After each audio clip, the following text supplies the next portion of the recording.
En Chine, il y a maintenant depuis, on va dire 30-40 ans, une volonté non seulement de rattraper le temps perdu, mais surtout de retrouver cette première place dans le palmarès de l'innovation.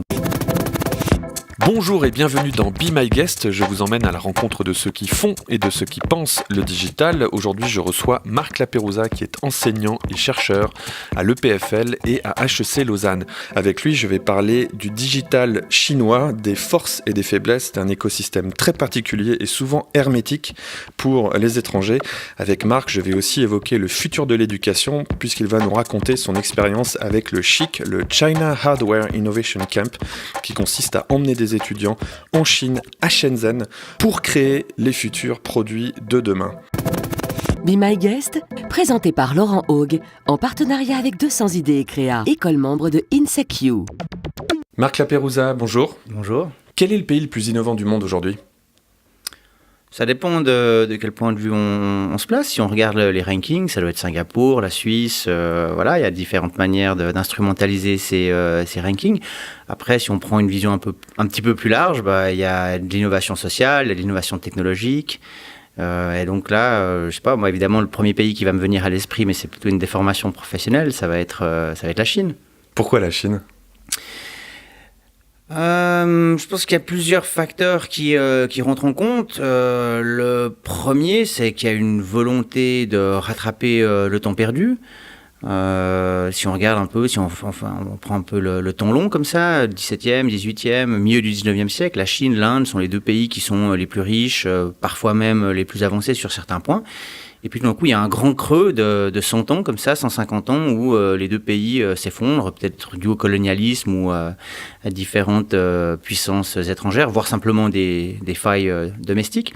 Et en tout cas, en Chine, il y a maintenant, depuis, on va dire, 30-40 ans, une volonté non seulement de rattraper le temps perdu, mais surtout de retrouver cette première place dans le palmarès de l'innovation. Parce que pas mal de gens parlent de l'émergence de la Chine, mais c'est vraiment une réémergence. C'est un pays qui a été dominant il n'y a pas si longtemps. Tout à fait, et je pense que c'est quelque chose qu'on a parfois un peu de peine à comprendre en Europe, c'est qu'il y a des cycles.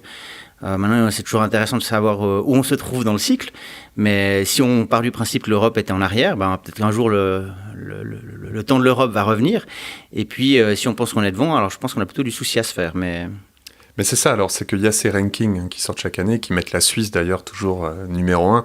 Ma théorie personnelle, c'est qu'on compte le nombre de brevets, ce qui est la façon de mesurer l'innovation pour être généreux, du 20e, probablement plutôt du 19e siècle. La réalité, et je suis passé à côté de Shenzhen il y a quelques mois, la réalité, c'est qu'on sent qu'aujourd'hui, le centre de l'innovation, l'endroit où il y a le plus de nouvelles idées, où on est le plus avancé dans l'application des technologies, c'est quand même en train de se déplacer de la Silicon Valley vers la Chine aujourd'hui. Oui, alors je pense qu'il y a ce déplacement, il a lieu du point de vue de l'innovation, il a simplement lieu du point de vue, on va dire, du poids de différentes économies. Quand on rajoute de nouveau la démographie, on oublie souvent le poids démographique, mais c'est vrai que si on ajoute un des Chines, on a environ 3 milliards de personnes. Donc des marchés domestiques très importants qui permettent de lancer des nouvelles idées dans un espace culturel assez cohérent, quoi. On met ça sur le marché. C'est ce qu'on disait du marché américain, c'est qu'il y a 350 millions de consommateurs qui parlent tous la même langue. Il y a le même système monétaire, le même système de médias. Et là, la Chine, c'est un marché, par exemple, de 1,4 milliard de personnes qu'on peut toucher à peu près dans un espace cohérent. Tout à fait. Je suis d'accord, cette homogénéité, on la trouve en Chine, on ne la trouve pas en Inde, qui est beaucoup plus diverse, on va dire. Et donc, de nouveau, si on reste sur un petit moment sur la Chine, il y a à la fois, on va dire, un pool de talents, il y a une volonté de rattraper le temps perdu, il y a des moyens.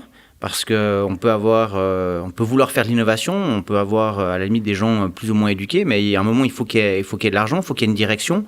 À la différence d'autres pays, c'est vrai que l'innovation en Chine vient quand même souvent d'en haut. Et ce qui peut-être dans cette première phase, ces 30 ou 25 dernières années, a été un avantage. La vraie question, c'est est-ce que cette innovation top-down, c'est ce qui permet à une économie, à un pays, à des innovateurs de perdurer? Mais alors ça, il y a un cliché, hein. Donc si j'avais posé la question avec laquelle on a commencé cet entretien, quel est le pays le plus innovant du monde ? J'avais posé cette question dans la rue, à 95% de chance, 95% de chance, on m'aurait dit c'est la Silicon Valley. Aujourd'hui, il y a un déplacement qui s'opère, on sent qu'il y a même des technologies chinoises qui sont plus en avance que certaines, mais il y a toujours ce vieux cliché qui colle à la peau de la Chine, que c'est un pays qui copie. Est-ce que c'est encore la réalité ? Oui. c'est un pays qui copie et c'est un pays qui innove. Et je pense que c'est ça la plus grande difficulté qu'on a, c'est de comprendre que les deux coexistent. On n'est pas dans un système binaire. Parce que quand on copie, c'est possible de faire du top-down. C'est-à-dire, on regarde les Américains avoir des idées, le gouvernement dit ça, c'est une bonne idée, et puis refaites-la. Là, ça fonctionne. Ça fonctionne dans une phase de rattrapage. Et ce qui est vraiment intéressant, c'est que tant qu'on rattrape, on a plutôt intérêt à copier. C'est ce qu'il y a de plus efficace. Par contre, quand tout d'un coup on veut être devant, eh bien là, il va falloir qu'on amène quelque chose. Mais le fait que la Chine est un pays qui copie, c'est un défaut de perception. Déjà, il n'y a peut-être plus qu'en Europe ou aux États-Unis qu'on pense ça. Mais la réalité du terrain, c'est qu'aujourd'hui, la Chine est très en avance sur certains points. J'étais à Pékin il y a une dizaine de jours, il n'y a plus personne qui a du cash, par exemple, et on voit les gens constamment scanner. J'avais pris une carte SIM, l'opératrice a fait toute la manipulation sur WeChat, donc à l'intérieur d'une application de messagerie instantanée. C'est un pays qui, aujourd'hui, a beaucoup d'avance. Le point d'inflexion est derrière nous, dans la réalité, mais pas dans la perception. De nouveau, ça va dépendre des secteurs. Si on regarde toutes les acquisitions que la Chine fait hors de Chine, toutes les entreprises qu'elle rachète, on peut le voir soit comme une forme d'agression, mais moi je le vois aussi d'une faiblesse quelque part. On rachète du savoir-faire, on rachète des brevets à l'étranger parce qu'on les a pas domestiquement. Ça servirait à rien de racheter une entreprise si on savait faire, non ? Et donc, je pense qu'il y a encore beaucoup de secteurs où les entreprises chinoises sont en retard. Parce que de nouveau, construire un pays où les universités, les incentives, enfin les motivations à l'intérieur de tout l'écosystème sont là, que ce soit pour l'argent, pour la gloire, pour la place dans la société, c'est pas encore généralisé en Chine. Maintenant, il y a certains secteurs, et donc tout ce qui est paiement mobile, tout l'écosystème de WeChat, ça c'est sûr que si on se place du point de vue suisse, moi je dis toujours qu'avec Twint, pour pas les nommer, on a entre 5 ans et 10 ans de retard par rapport à la Chine. Mais on a aussi 5 ou 10 ans de retard par rapport à M-Pesa au Kenya. Donc après, ce qu'on voit aussi là, c'est souvent il y a des pays ou des secteurs dans certains pays, parce qu'ils avaient du retard, ils arrivent à faire une espèce, en anglais c'est leapfrog, non, une espèce de saut de mouton, parce qu'ils n'ont pas tout cet héritage. Le poids, l'héritage. Le poids technologique qui quelque part freine et rend difficile une avancée rapide. Et ça, voilà, là, la Chine, de nouveau, partait de pas grand-chose, sont arrivés très loin dans certains domaines, tout n'est pas encore gagné. Et de nouveau, pour moi, la vraie difficulté si on devait se projeter un peu dans l'avenir, pour savoir si vraiment la Chine va y arriver, c'est moins l'importance du gouvernement ou les entreprises que l'attractivité du pays pour les gens pour aller innover. Si on regarde, pour revenir à l'exemple de la Silicon Valley, pourquoi est-ce que la Silicon Valley a du succès, pour faire vraiment très simple, au-delà de l'écosystème, c'est que c'est extrêmement attractif. Donc la Silicon Valley, c'est pour les gens, pour venir habiter là-bas. Ah oui, c'est en train de changer d'ailleurs au niveau de l'immigration, c'est de plus en plus dur de faire venir même de la main-d'œuvre qualifiée. Tout à fait. Mais le succès de la Silicon Valley, c'est pas les Américains du Midwest qui sont allés innover, faire de l'innovation à San Francisco. C'est le fait que des Indiens, des Chinois, des Européens, des Africains, des gens d'Amérique latine, des Américains se retrouvent dans un endroit, il y a une espèce de pôle de compétences, voilà, et c'est l'attractivité de cette Silicon Valley. Du reste, quand moi je suis à Shenzhen, ce que je trouve extrêmement intéressant, c'est que le gouvernement de Shenzhen n'arrête pas de demander à tout le monde, moi y compris, comment faire la Silicon Valley à Shenzhen. Et moi, la première chose que je leur dis en général, c'est mais ne refaites pas la Silicon Valley. Faites, d'abord, c'est pas une vallée, mais faites votre vallée, si vraiment vous en voulez une, qui répond à vos besoins, à votre pôle de compétences et arrêtez de copier un modèle d'innovation. Qui a marché il y a 30 ans et qui peut-être ne marchera plus aujourd'hui. Et donc là, on est dans la métacopie, quelque part. On essaie de copier effectivement quelque chose qui a bien fonctionné dans les années 80, 90, voire peut-être même un peu avant, parce qu'il y avait Stanford, c'était aussi là où des gens travaillaient sur tout ce qui était technologie de l'information. Et la question qu'on peut se poser pour demain, c'est est-ce que l'innovation va vraiment venir des technologies de l'information ? Est-ce qu'elle ne doit pas venir d'ailleurs ? Un des sujets qui, moi, m'intéresse en ce moment, et c'est vrai, et a fortiori quand je reviens d'Inde ou de Chine, cette notion d'innovation sociale, je me demande si on a besoin de ce énième gadget, de continuer à innover au niveau technologie, alors qu'on se retrouve avec encore une bonne partie de la population mondiale qui n'a pas forcément accès aux soins, à l'éducation, parfois même à la nourriture. Donc on a 1 milliard de personnes qui se focalisent sur de l'innovation technologique, alors qu'il en reste 6,5 pour qui je pense qu'on peut encore amener une certaine quantité d'innovation. Mais c'est vrai qu'il y a aussi des fois quand on creuse un petit peu, alors la Chine déjà, c'est des dizaines de pays, c'est difficile de penser qu'il y a une unité dedans, mais quand on creuse au-delà un petit peu les BATX, on les appelle maintenant, je crois, les grands géants de l'Internet chinois, on trouve des modèles assez étonnants. J'avais cet article qui m'avait beaucoup intéressé sur le fait qu'il y avait un des géants qui était parti de Hong Kong, qui était en train de sauver en fait toutes les petites épiceries dans tous les villages en mettant en place un espèce de système de distribution où l'épicerie du village devient un point de collecte où on leur donne accès à une force de frappe puisqu'ils achètent ensemble des objets qu'ensuite ils peuvent offrir à des prix réduits à des gens qui contactent via messaging. Tout le paiement est électronique. La personne qui opère le magasin a des logiciels à peu près du niveau qu'on pourrait attendre chez Walmart. Enfin, ils arrivent à donner comme ça beaucoup de pouvoir. Et ça, c'est vraiment une innovation business model. C'est une innovation sociale. C'est en recombinant des technologies finalement assez connues comme le paiement mobile, la messagerie. Et donc, il y a quand même une innovation qu'on n'attend pas, qui n'est pas une innovation de copie, et qui n'est pas forcément une innovation technologique, mais qui est une vraie innovation sociale de business model.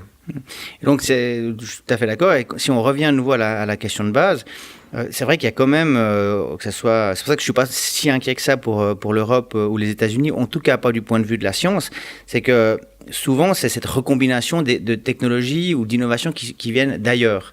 Mais quelque part, au fond de moi que la pénicilline a été inventée en Allemagne, en France, en Angleterre, ça m'était assez égal tant que j'ai accès à la pénicilline si j'en ai besoin. Donc on est aussi souvent focalisé sur un pays, c'est aussi une manière de compter, c'est comme ce produit intérieur brut, c'est quelque chose qui date peut-être d'une manière de mesurer les choses des années 60, 80. Il y a évidemment tout un enjeu de pouvoir là autour. Je ne suis pas sûr que c'est quelque chose sur lequel on doit se baser à l'avenir. Ce qui est toujours aussi intéressant en Chine, c'est beaucoup plus simple de faire de l'innovation modèle d'affaires que de faire de l'innovation technologique quand on n'a pas de technologie.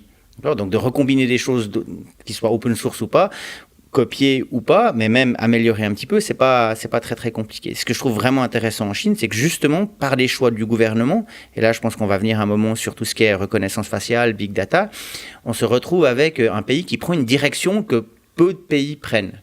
Si ce n'est peut-être l'Inde, qui est aussi le deuxième pays où, avec leur démarche d'identification numérique pour tous les citoyens indiens, on a une identité numérique de 3 milliards de personnes, et il y a, à ma connaissance, très peu de pays dans le monde qui sont allés qui vont dans ces extrêmes au niveau de la digitalisation. Il n'y a pas du tout la même relation à la vie privée, par exemple, en Chine. Donc il y a ces fameux systèmes maintenant de credit rating où on assemble tout un tas de petits signaux dans un chiffre qui détermine si vous avez le droit de faire certaines choses ou pas. Ça, c'est des choses que encore, en tout cas, les démocraties font semblant encore de s'en offusquer, même si elles font des trucs tout à fait similaires, un petit peu dans le dos des citoyens assez souvent. En fait, dans ce social credit ranking ou rating, on pourrait dire, ça vient quand même de credit rating ou credit ranking qu'on avait aux États-Unis par rapport à sa carte de crédit. Donc là, c'est plus finalement le capital financier, c'est le capital social. Ce que j'ai trouvé intéressant, moi, avec ce social credit ranking, parce que ça nous pose évidemment énormément de questions, du reste, le gouvernement chinois est très, très, on va dire, honnête en disant c'est à la fois la carotte et le bâton. Donc, si vous vous comportez mal comme citoyen, avec des critères définis par le gouvernement sur lesquels, évidemment, on peut discuter longtemps, si on est d'accord ou pas. Mais il y a aussi le côté positif, genre, si j'ai bien compris, si on va visiter ses parents, on en a des points positifs. Et donc, on pourrait imaginer... un vrai message clair de ce qu'on attend de vous. Exactement. Ouais. Alors, c'est nouveau, on peut voir ça comme très infantilisant. Par contre, on pourrait aussi voir ça comme dans une société qui a peut-être perdu un peu des repères, que quelqu'un prenne en main, peut-être au XVIIe, XVIIIe, voire même au XXIe siècle, la religion joue ce rôle.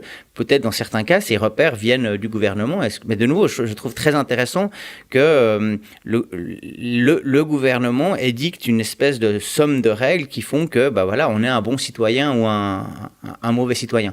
Et si on construit là-dessus, il y a même des entreprises qui vont engager des bons et des mauvais citoyens. Parce que toute la logique du gouvernement chinois, c'est de dire, mais si vous avez dans votre pool d'employés des bons, des employés qui ont un bon social credit ranking, vous aurez accès à des services de l'État que d'autres entreprises n'ont pas. Alors c'est vrai que ça peut paraître de nouveau un peu orwellien.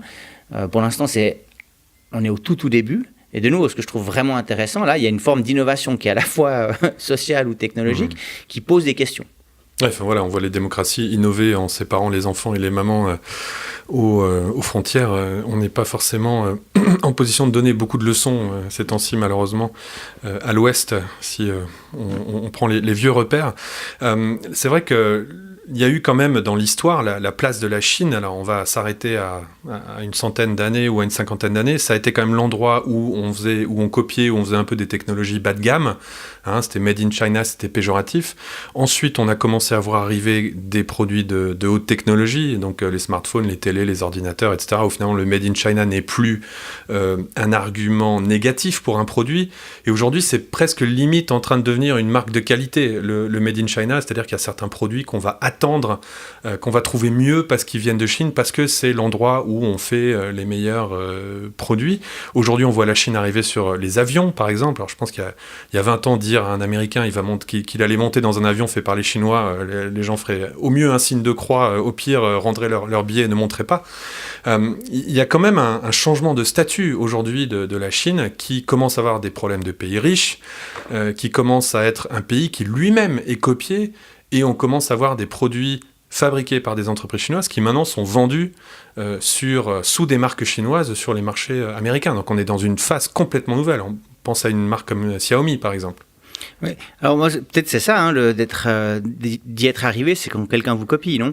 Mon premier voyage en Chine en 93, je me souviens, pour faire le vol intérieur de Pékin à Shanghai, je suis monté dans un Tupolev que Aeroflot, c'était un lease en fait d'Aeroflot pour Air China. Et c'est vrai que voilà, j'ai pas fait un signe de croix, mais j'étais pas très très confiant. Juste nous dans le domaine de l'aviation, là, c'était très très clair, c'est que le gouvernement chinois a vu qu'il y avait un duopole, Airbus-Boeing, et s'est dit mais pourquoi est-ce qu'on continuerait finalement à donner parce que le marché qui se développe le plus en ce moment au niveau de l'aviation, c'est quand même le marché chinois, après peut-être le marché indien. Mais ils se sont dit arrêtons de donner l'argent aux Européens, voire aux Américains. Sur ces deux types d'avions, que ce soit single aisle ou double aisle, ils volent pas encore. Ils sont pas encore. Je pense qu'on n'y est pas encore. Mais ça va venir, c'est une question. Exactement, c'est une question de temps. C'est pas une question de. C'est pas que ça, ils y arriveront jamais. On a vu la même chose pour tout ce qui est les superordinateurs. La première fois qu'un superordinateur chinois a été plus rapide qu'un superordinateur japonais et américain. D'abord, ça a surpris les Américains et les Japonais. Mais c'est vrai que les processeurs étaient Intel et puis la carte graphique c'était Nvidia, donc c'était pas de la technologie chinoise.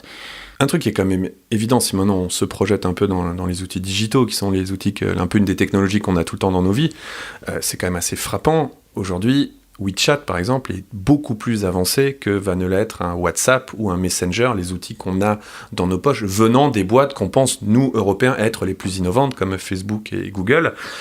Aujourd'hui, WeChat, ça permet de voir son compte en banque, ça permet de commander un taxi, ça permet donc d'enregistrer les touristes qui arrivent pour leur carte SIM. Il y a tout un tas de services, c'est beaucoup plus développé. Donc là, il y a quand même quelque chose de nouveau qu'il faut que nous, on intègre Européens, c'est que la technologie la plus innovante et la plus en avance, c'est la technologie chinoise. Il faut quand même qu'on change d'attitude et qu'on change de regard. Qu'est-ce qui fait que peut-être on ne s'en rend pas compte ? C'est pourquoi ? C'est parce qu'il y a cet autre alphabet, parce que c'est un espace culturel tellement différent qu'on ne voit pas que c'est devant nous maintenant ? Non, moi je l'attribue souvent à de la dissonance cognitive. C'est-à-dire qu'on a de la peine des fois à admettre quelque chose. Quand on peut même voir quelque chose, mais si on part du principe que c'est pas possible, on va simplement pas le voir. Et ce que je trouve intéressant avec WeChat, c'est que en fait, ils sont tout le temps en train d'améliorer, de faire on va dire de l'innovation incrémentale. Mais si on regarde maintenant du point de vue que ce soit le Facebook ou Twitter, ils n'ont pas de concurrents. Et donc ils sont en situation de monopole. Donc ils n'ont pas besoin de faire grand-chose quelque part. Alors que le marché chinois est en fait beaucoup plus rude et qu'on ne le pense. Donc quelque part, j'ai envie de dire, pour moi, en tant qu'économiste, il y a des mécanismes un peu universels. C'est-à-dire qu'on va, en règle, de nouveau, je ne me prononce pas si c'est une bonne chose ou pas, mais s'il y a quelqu'un qui vous court après, en général, on va courir un petit peu plus vite. Et donc, Mais là, c'est étonnant parce qu'il y a un espèce de coup de génie, peut-être involontaire, en tout cas comme coup de génie économique, puisqu'au départ, c'est une motivation politique, mais c'est d'empêcher l'arrivée l'arrivée des géants américains sur le marché domestique, de mettre ce fameux firewall qui fait qu'ils ne peuvent pas développer leurs services, Facebook, Google, etc. sont bloqués, et du coup ça fait naître cette industrie native, indigène, qui d'un seul coup devient très très forte, et ce que vous dites c'est qu'en plus il y a plusieurs acteurs qui se battent les uns contre les autres, et du coup à l'intérieur du périmètre où il y a 1,4 milliard d'utilisateurs potentiels, on se retrouve avec de la concurrence et des gens qui se poussent. Enfin, c'est extraordinaire. Donc il y a un travail au départ, un cadre qui est fixé par la politique qui aboutit à un boom technologique et business. Tout à fait. Et ça va être difficile de reprocher au gouvernement chinois d'être protectionniste, sachant que tout le monde est protectionniste en général pour sa propre paroisse. Avec un peu de retard pour ce qui concerne les Européens. Oui, peut-être. Alors c'est une des difficultés effectivement qu'a l'Europe, c'est qu'on voit maintenant toutes ces acquisitions que les entreprises chinoises, qu'elles soient privées ou gouvernementales, font en Europe ou aux États-Unis. Aux États-Unis, il y a un mécanisme pour prévenir ces acquisitions. Qui peut en fait démanteler toute acquisition, même si les deux parties sont d'accord, alors qu'en Europe, c'est un mécanisme qu'on n'a pas. Donc ça, c'est quelque chose sur lequel le président Macron travaille. Mais là, il y a effectivement... Maintenant, je pense que l'innovation, l'économie, le commerce, c'est quelque chose de bien. Il faut que ça soit encadré pour pas qu'il y ait de trop grandes dérives. Mais a priori, c'est pas en se protégeant que les choses vont aller mieux. Je voulais rebondir sur Tencent et WeChat, pour tout ce qui était du paiement. En fait, de mémoire, la raison pour laquelle le paiement mobile a vraiment démarré avec WeChat, c'est un peu un hasard, dans le sens qu'il y a une tradition en Chine au moment du Nouvel An chinois où en fait on fait un cadeau dans une enveloppe rouge, Hongbao.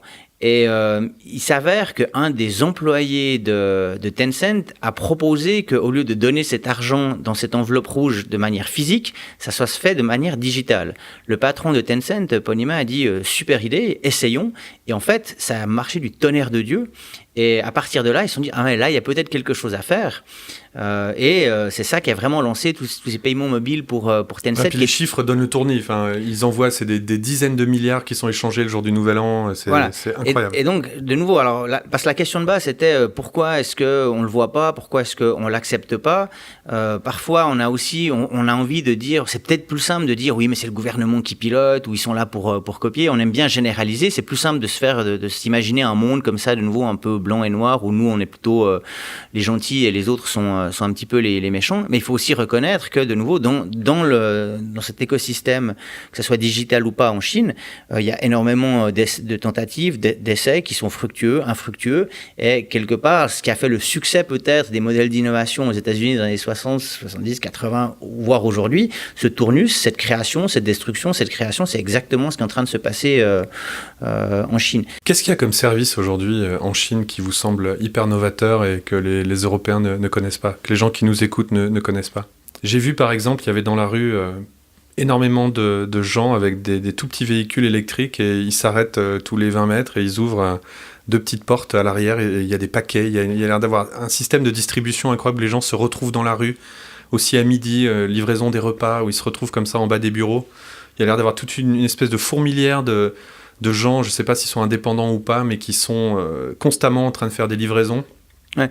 Alors c'est vrai que c'est tout ce qui est online to offline, c'est quelque chose qui est vraiment qui est en train d'exploser en Chine avec des conséquences assez impressionnantes. On voit souvent effectivement sur le parvis des paquets Amazon, des paquets Alibaba. On a l'impression, on est assez content de se dire que c'est pas un de nos paquets parce qu'on se demande comment ça fonctionne du point de vue logistique.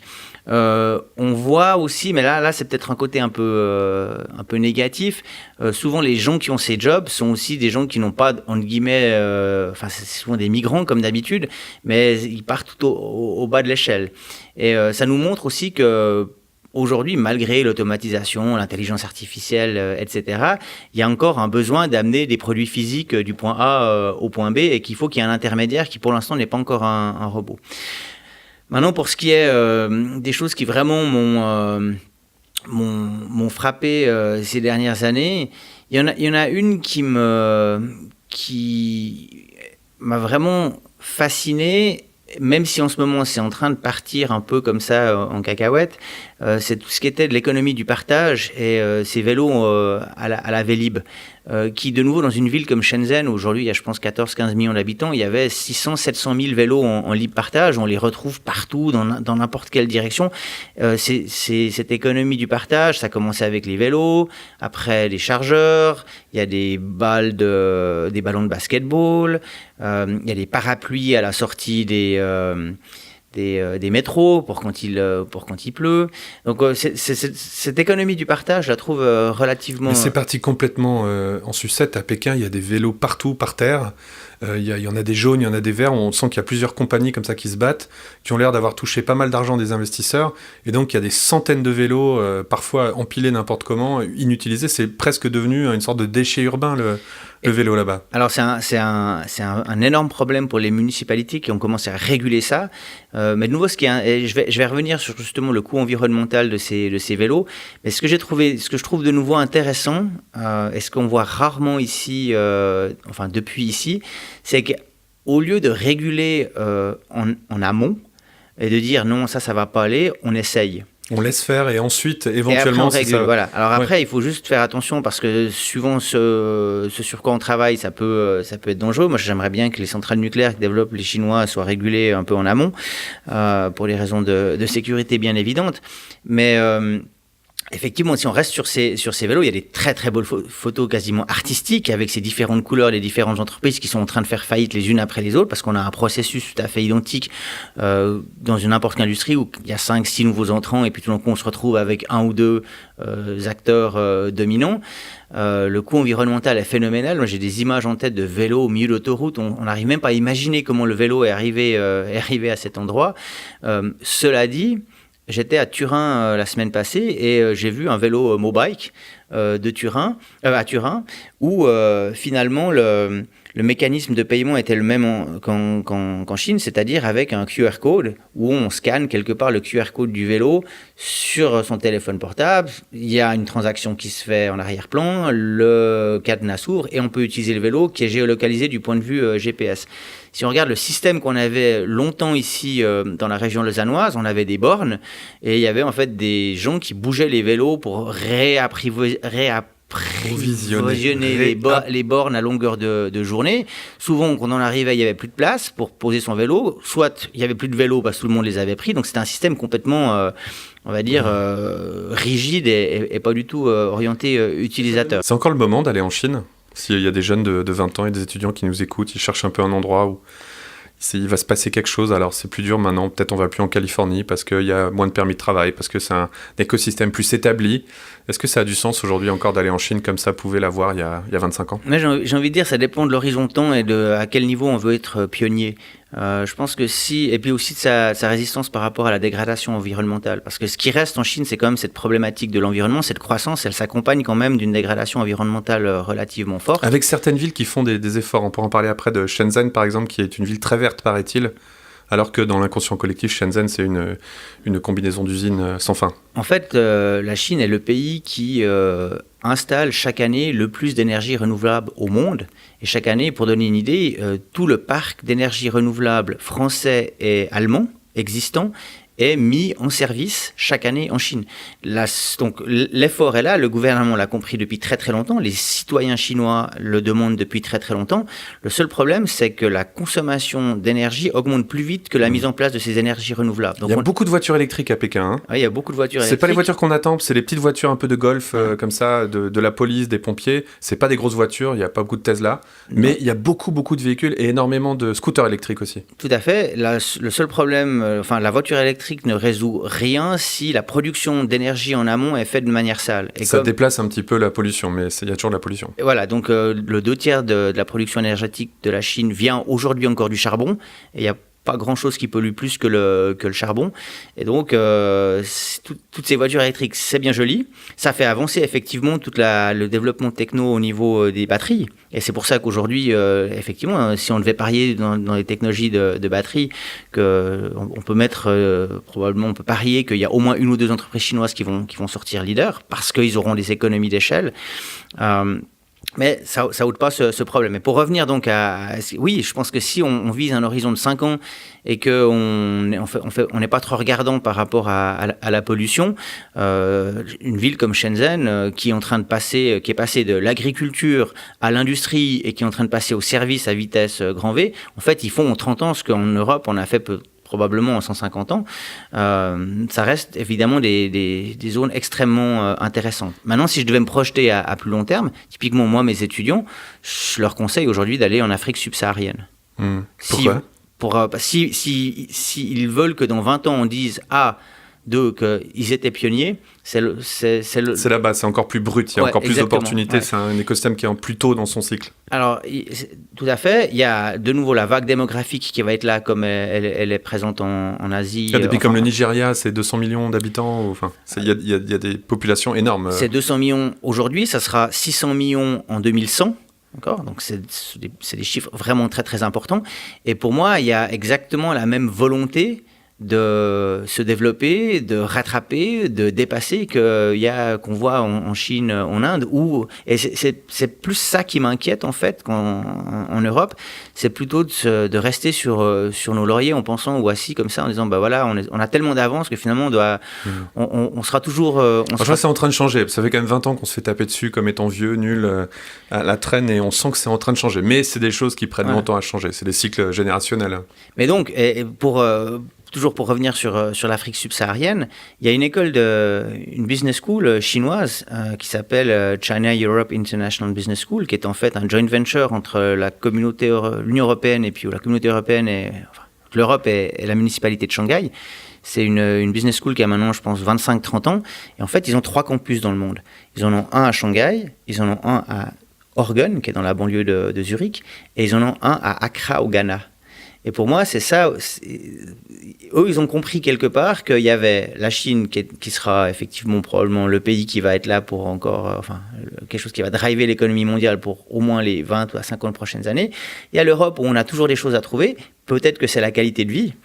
Peut-être que c'est aussi là où on vient faire ses investissements ou placer son argent.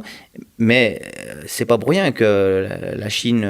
regarde vers l'Afrique aussi. Voilà. Alors, il y a toujours ce deal infrastructure contre ressources naturelles. Mais au-delà de ça, il y a un marché qui va se développer. Peut-être la grande question de tout ce qu'on vient de dire, j'ai l'impression que c'est le mode de fonctionnement de ce pays va-t-il être adéquate pour ce qui va arriver maintenant, qui n'est plus une phase de copie, qui est une phase où il va falloir inventer soi-même le futur. Et donc c'est vrai qu'aujourd'hui la Chine est un pays qui est très top-down.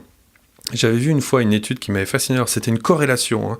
C'était pas, le lien n'était pas établi, mais il y avait une corrélation aux États-Unis entre le nombre d'esclaves dans les États américains et l'innovation qui avait eu lieu dans ces États. Et il prouvait que dans je sais plus, 18e ou 19e siècle, quand ça avait été aboli, les États qui avaient aboli plus tard avaient eu beaucoup plus de mal à innover. Pourquoi ? Parce qu'ils avaient de la main-d'œuvre qui coûtait rien et du coup, ils n'avaient pas d'incentive à innover. Bon, et ça montre que des fois, le système social et politique, ça montre si cette corrélation est véritable, mais ça montre que le système politique pèse ensuite sur l'économie et la capacité à innover. Et on sait que pour innover, il faut plutôt de la liberté. On sait que pour innover, il faut de la liberté de mouvement, notamment, qu'il faut que les gens puissent essayer des choses nouvelles. Des fois, on a vu avec des boîtes comme Uber, il faut un petit peu jouer des coudes avec les lois, même beaucoup jouer des coudes avec les lois pour s'imposer, puis casser un peu le consensus, en installer un autre. Il faut une diversité culturelle. Hein. Vous disiez tout à l'heure que la Silicon Valley s'est faite notamment sur l'immigration que maintenant les États-Unis renient dans une grande ironie de l'histoire. Est-ce que c'est pas ça le grand défi de ce pays ? Ça va être de faire face à une sorte de vide, ou je ne sais pas comment on pourrait appeler ça, mais une sorte d'inadéquation totale entre leur système politique et ce dont leur système économique va avoir besoin. En fait, cette question, elle me fait penser à une conférence que Philippe Aghion est venu donner un jour à HEC Lausanne, où il expliquait que le problème qu'avait la France, qui a une capacité d'innovation extrêmement forte, c'est qu'elle avait encore des structures étatiques qui correspondaient à une phase de rattrapage. Et que quand on était un pays qui avait une capacité d'innovation telle, en fait, ce qui ralentissait ou qui freinait le pays, c'était qu'à la place qu'on accepte qu'il y ait un churn rapide pour être quand on est le plus Qu'on proche... ait des choses qui se plantent, Exactement, plus on est proche de la frontière de l'innovation, plus on doit accepter effectivement qu'il y a des échecs. Mais tout le système, on va dire, une grande partie du système économique, politique, social français correspondait à une phase de rattrapage. Et donc, si maintenant je me déplace en Chine, on a un peu la même chose. De nouveau, moi je pense qu'il y a deux choses qui vont faire que la Chine va y arriver, et je suis pas sûr justement que du point de vue ça a été, j'ai pas envie de dire que ça a été facile ces 30 premières années de développement ou 40 premières années de développement économique, mais c'est vrai que c'était du rattrapage. Et donc le rattrapage, on est derrière, on voit où il y a les autres. Mais on a un manuel, quoi. On a un manuel. Maintenant, quand il faut commencer à inventer le futur, là, ça devient peut-être un petit peu plus difficile. Pour moi, il y a deux manières d'inventer le futur.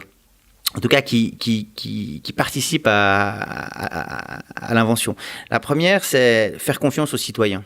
Et ça, de nouveau, en Chine, je ne suis pas tout à fait sûr à quel niveau le gouvernement chinois fait confiance à ses citoyens, alors que c'est pourtant ça le terreau de l'innovation.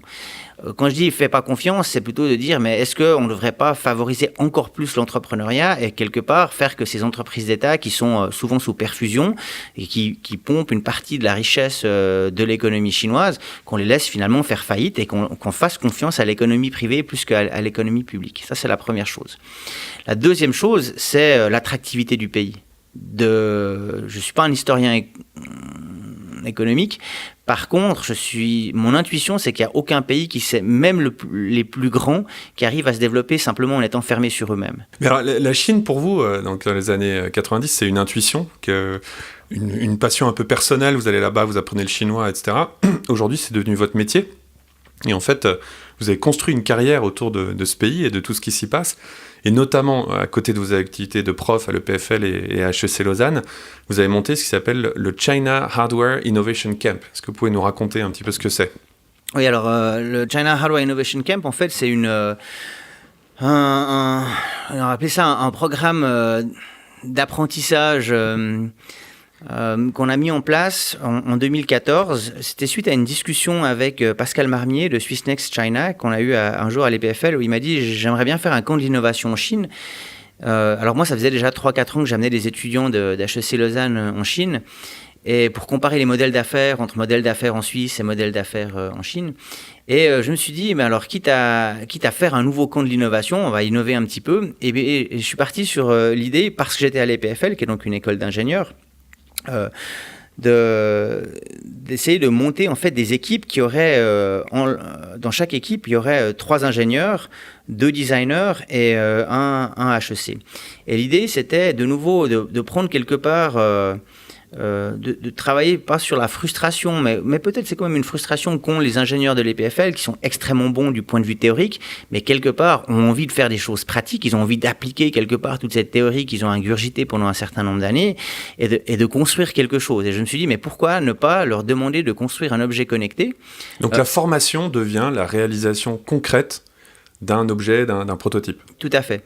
Mais de le faire pas uniquement entre eux, parce que sinon on va se retrouver avec un groupe d'étudiants ingénieurs qui sont surtout drivés par la technologie, voire par la solution et non pas par le problème, et donc de leur adjoindre tout de suite des designers. Donc dans chaque équipe, il y a un designer en UX, User Experience, et un en design industriel, pour qu'il y ait à la fois l'aspect matériel, mais aussi l'aspect ergonomique, et de ne pas oublier évidemment toute la partie de modèle d'affaires, pour que de nouveau ça soit pas que la technologie qui drive le projet.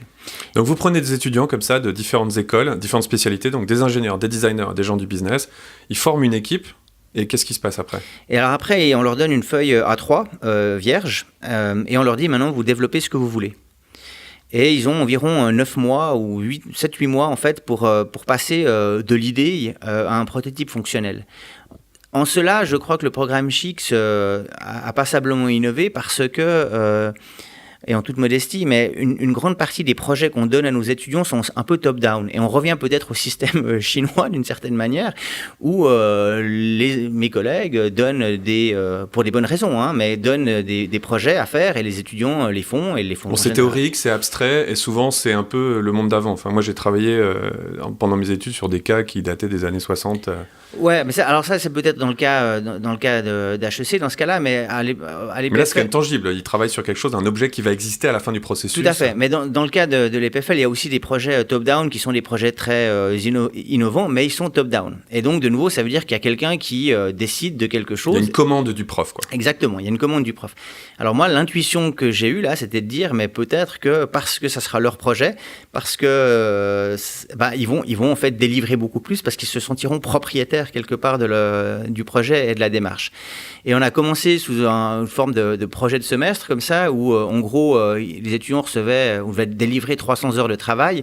Je crois qu'en moyenne, on était à 400-450 heures. Donc effectivement, l'intuition s'est avérée correcte, c'est-à-dire que parce que c'était une des premières fois qu'ils pouvaient faire quelque chose, pour eux, ils l'ont fait beaucoup plus et avec beaucoup plus pas forcément d'intérêt, mais en tout cas, ils y ont mis beaucoup plus de temps et d'énergie. On est arrivé à des projets relativement intéressants. Dans le passé, on a eu au moins 2 projets qui un a failli incuber et l'autre est plus ou moins en phase de déploiement. C'est en fait une équipe en 2016-2017 qui a développé une sonde pour mesurer la quantité d'eau dans les puits en Afrique subsaharienne. Et en fait, l'innovation qu'eux ont amenée, c'est de réduire le coût en fait de cet objet. Et ça a beaucoup intéressé le CICR, qui a eu envie en fait de déployer ça en Érythrée. Le vrai problème, c'est qu'au niveau technologique, parce que ça reste des étudiants et qui ne passent qu'au maximum 1 jour par semaine à travailler là-dessus, en fait, on n'est pas encore à un niveau de sophistication, de fonctionnalité pour permettre un déploiement tel qu'on le ferait. Ça reste une semaine, ça. Mais ce que je veux dire, c'est que ce programme, le CHIC, c'est quand même une façon de voir un peu tout le processus de l'entrepreneuriat, ou en tout cas de la création d'un nouveau produit et d'un nouveau service, d'une façon assez condensée, partielle, mais il y a quand même assez peu de programmes éducatifs qui font ça. Et aujourd'hui, je crois qu'il y a les entreprises qui s'intéressent un peu à ce process, et vous avez aujourd'hui des entreprises qui viennent vous voir en vous disant on aimerait profiter de ce même savoir-faire, de ce même processus. Tout à fait. Alors, juste pour revenir encore une chose, parce qu'on pourrait se demander, mais quels sont les objectifs d'apprentissage qu'on a dans le programme CHIC? Et j'ai envie de dire, il y a 2 choses. Il y a à la fois, on utilise toujours le T, il y a la partie verticale du T qui est la compétence disciplinaire. On essaye finalement que nos étudiants appliquent la théorie qu'ils ont appris dans leur discipline. Un ingénieur en microtechnique va développer un PCB. Un informaticien ou une informaticienne va faire le code pour l'application ou le firmware.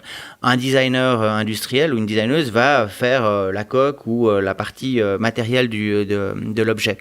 Ça, c'est une chose. Mais ça, ils sont déjà censés savoir le faire. Donc l'application, ça c'est quelque chose, mais la grande valeur du programme, c'est les compétences transversales. C'est-à-dire qu'il y a extrêmement peu, à notre connaissance, de programmes où on a des ingénieurs, des designers et des HEC ou des gestionnaires qui travaillent dans la même équipe. Et ils viennent avec des valeurs différentes, avec des savoir-faire différents, avec un langage différent. Et là, le pari qu'on a fait dans le programme, et on a encore énormément de choses à développer parce que ça reste très très difficile, c'est justement que le programme, parce qu'ils travaillent entre eux et quelque part c'est leur projet, eh bien, il va falloir qu'ils négocient en fait ce langage, qu'ils le développent, qu'ils négocient ces valeurs.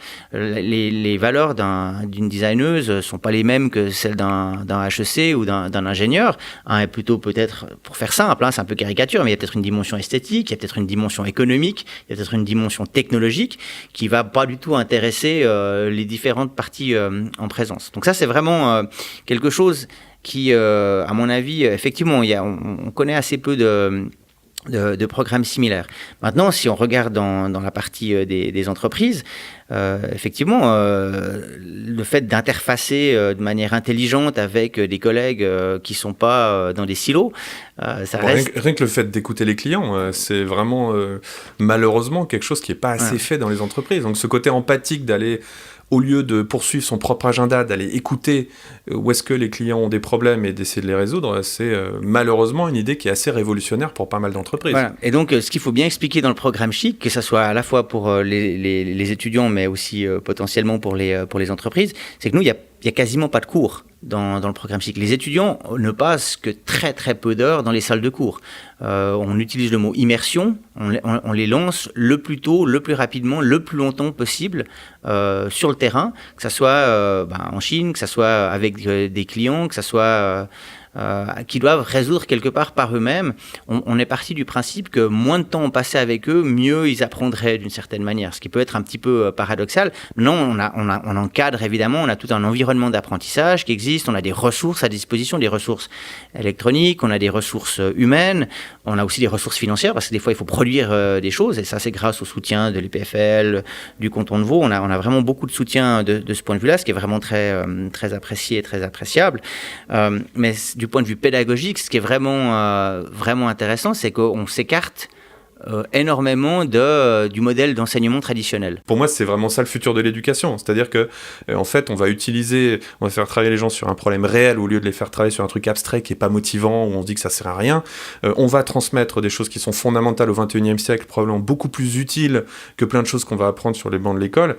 Et puis voilà, pour moi, c'est nouveau d'entendre quelqu'un qui est payé par une université ou une grande école polytechnique dire, nous, on pense que moins nos étudiants passent de temps en cours, plus ils sont performants, parce que oui, ça ne veut pas dire que l'université n'a plus de rôle à jouer, ça ne veut pas dire qu'il n'y a pas de cadre, ça ne veut pas dire qu'il n'y a pas de règles, ça ne veut pas dire qu'il n'y a pas de ressources, mais c'est une forme d'apprentissage qui est beaucoup plus concrète, qui est beaucoup plus sur le terrain, et qui, selon moi, est beaucoup plus en phase avec ce dont on a besoin aujourd'hui au XXIe siècle. Donc ça ne m'étonne pas que ce soit aujourd'hui... c'est intéressant, vous quelque part, vous tirez les étudiants vers l'entreprise, et maintenant vous avez l'entreprise qui vous disent « Ah, mais emmenez-nous aussi dans ce processus, parce qu'elles ont besoin aussi d'apprendre ces choses-là. » Je vais juste corriger une toute petite chose sur ne pas aller en cours ou ne pas passer trop de temps en cours. La raison, à mon avis, pour laquelle Chic fonctionne, c'est parce que justement, on a des étudiants qui sont extrêmement bien formés et que finalement, on a drillé jusqu'à un certain point. Pour moi, la vraie question, elle est un tout petit peu ailleurs. Elle est, mais quel est le ratio qu'on doit avoir avec temps présentiel et puis projet appliqué ? Et de ce point de vue-là, de nouveau, si nous étudiants que je côtoie, typiquement les ingénieurs, mais aussi les designers ou les HEC à l'Université de Lausanne, ils ont une excellente formation. Ce qui leur manque un petit peu, c'est justement cette partie pratique. Mais le programme... Ça manque complètement dans les études aujourd'hui. C'est quelque chose... Soit on le fait par soi-même parce qu'on a son projet de start-up, mais sinon ça n'existe pas. Voilà, et c'est ça que je trouve intéressant. C'est aussi l'espace que nous donnent ces trois institutions. C'est d'essayer à petite échelle, on va dire, ce type d'expérience d'apprentissage. Maintenant, une des faiblesses, quelque part, de ce type d'apprentissage, ça reste que c'est, au niveau monté en échelle, c'est très, très difficile. Parce que c'est sûr qu'on ne va pas prendre les 10 000 étudiants de l'EPFL et les envoyer en Chine chaque été. Et donc là, ça reste quand même des produits de niche. Par contre, il y a toute une réflexion qui se fait, entre autres à l'EPFL, sur... en tout cas, c'est quelque chose que nous, on fait avec des collègues dans certains cours. On essaie de repenser effectivement le présentiel en s'assurant que les étudiants savent pourquoi ils sont dans la salle de cours, qu'ils construisent sur les étudiants qui sont autour d'eux, à la fois dans leur équipe, mais aussi dans les autres équipes qui les entourent. Moi, donc l'EPFL, mais d'autres institutions sont beaucoup investis dans les MOOCs. Et c'est très très important d'avoir ces cours en ligne, mais une des choses, c'est qu'on a aussi un certain nombre d'étudiants qui maintenant viennent de manière un peu plus légère en cours parce qu'ils sont capables de suivre finalement les cours en ligne, faits soit par les professeurs de l'EPFL, soit par d'autres professeurs. Et je pense que c'est complémentaire tout ça, c'est un truc où... Exactement, c'est la partie hybride. On a beaucoup opposé le physique et le digital, on a beaucoup opposé l'humain et la machine, et de plus en plus j'ai l'impression qu'une des méta-compréhensions, ou changements dans la perception, c'est qu'on comprend que c'est des choses qui doivent travailler ensemble. Exactement. Et les MOOCs ne peuvent pas marcher tout seuls, tout comme une salle de classe, un prof ne peut plus marcher tout seul non plus. Exactement. Et donc ce que je trouve aussi intéressant avec le programme qu'on a mis en place, c'est que ça met aussi l'accent sur le présentiel et quelque part les compétences sociales. Parce que dans cet avenir qui se dessine, finalement, on parle de machine learning, d'intelligence artificielle, de robots, d'automatisation, etc., etc. Mais quelque part, il va falloir bien retrouver ou replacer l'humain là au centre. Sinon, on va vraiment s'ennuyer. Ou en tout cas, se concentrer sur ce qui fait de nous des humains, justement, ces capacités de compréhension, de synthèse, de créativité, d'écoute. Voilà, et les machines vont plutôt prendre ce qui est répétitif, ce qu'on peut caser dans des modèles mathématiques, etc. Donc Et donc d'être aussi à l'écoute de gens qui sont pas de notre silo, qui viennent pas de notre monde. Et donc ça, c'est de nouveau, c'est quelque chose qu'on travaille, qu'à travers le programme Chic, mais aussi d'autres cours que je fais avec des collègues, on essaye vraiment de mettre au centre de notre pédagogie. Mais comme vous le disiez à juste titre, ça ne remplace pas une certaine base. On peut pas faire comme ça un objet connecté on the shelf. Ça demande quand même des compétences qui sont développées à travers tout le cursus. Du reste, à l'EPFL, on travaille avec des masters. Maintenant, dans les HES qui suivent aussi maintenant le programme, parce qu'on a ouvert le programme au HES. Là, on a des étudiants en bachelor, mais ce qu'on voit aussi, et c'est là où le rôle de l'enseignant est en train de changer, c'est que ces étudiants en HES, peut-être théoriquement ne sont pas au même niveau que les étudiants de l'EPFL, parfois pratiquement ils sont peut-être un peu meilleurs, mais ce qui fait souvent la différence, c'est l'encadrement des enseignants. Si vous avez une équipe des meilleurs ingénieurs de l'EPFL qui est laissée à elle seule, eh bien, ils vont aussi tourner un peu en rond par moment. Alors qu'une équipe peut-être techniquement sur le papier moins bonne de HES, mais qui est encadrée de meilleure manière, va probablement aller plus loin. Et c'est ce qui me rassure aussi au niveau de la pédagogie, c'est que le rôle des enseignants est toujours très très important.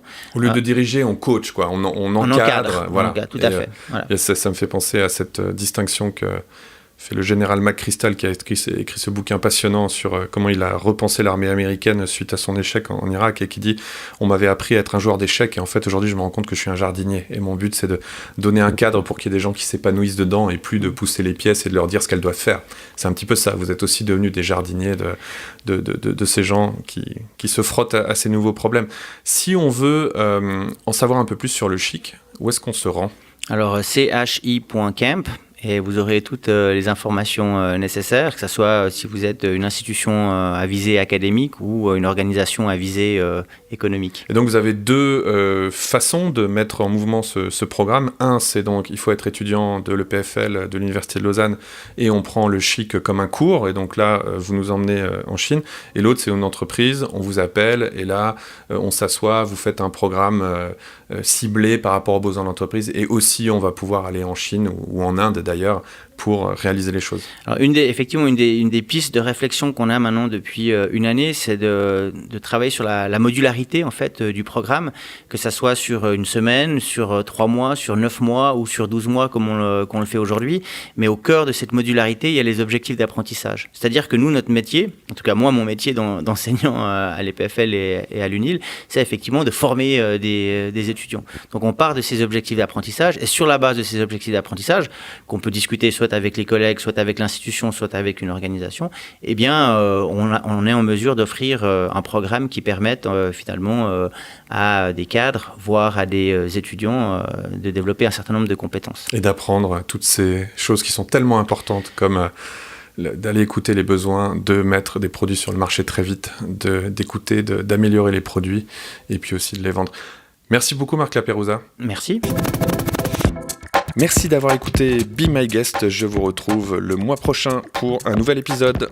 C'était Be My Guest, présenté par Laurent Haug, en partenariat avec 200 idées et créa, école membre de INSECU.